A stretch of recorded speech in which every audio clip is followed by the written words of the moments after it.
What's up mga kolmangante? Matagal-tagal na din kami hindi nakabalik sa night market. Kaya nung napadaan kami sa Alriga ay sabi ko kay madam na dito tayo kakain. Gusto ko kasi i-try yung stall na daanan namin last time na nagpa-free taste na nasarapan kami. Pero di kami kumain dahil busog kami that time. Sabi ko kay madam na i-try natin. Worth a try yun ba? Ang name ng stall ay Lutong Bicol. Pagkadating namin ay nagsima-sima agad si madam. Queen of free taste kaya yan. Napayang-uyang pa oh. Nalamian. Sabi nga ni ante kay madam na masarap nga daw dito. Di kayo magmahay. Sure ante? Ako'y napatanong. Shout out sa iyo ante. Mga Bicolano dishes na mostly sa luto nila ay may gata. Ang bestseller na hinimay-himay na pating sa gata ay unfortunately di pa available ni luto pa. Naka-free taste kami nun. In fairness, masarap siya, di malansya ba? Ito pala yung combo meal nila. 25 dirhams, may rice, ulam at soft drinks ka na. Paglingon ko, hala, napalili si madam sa Carol's. Bago ata to sa menu nila oh, ang mga steak. Gusto din namin i-try. Tapos parang may madami pa silang ibang bago nung tiningnan ko ang menu nila. Mga in-order namin, sinanglay na tilapia, ginataang langka with tinapa, fried fish sambal, laing ni inay, adobo sa gatang tuna, okoy na dilis at sinigang na sapsap. Ang dami mong order dam.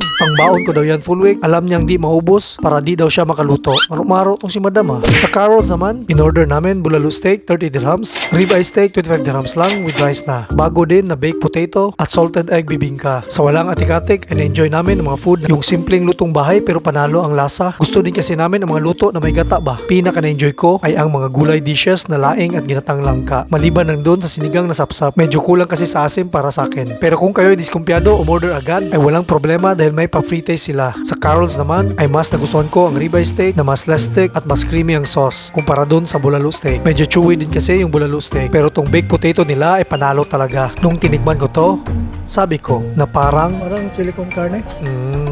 Ako'y na pa lame. Order this and thank me later. So kung hindi nyo pa na-try mga food nila, try nyo. Para tulad ko, kayo din ay makapa lame. Like and follow us for more.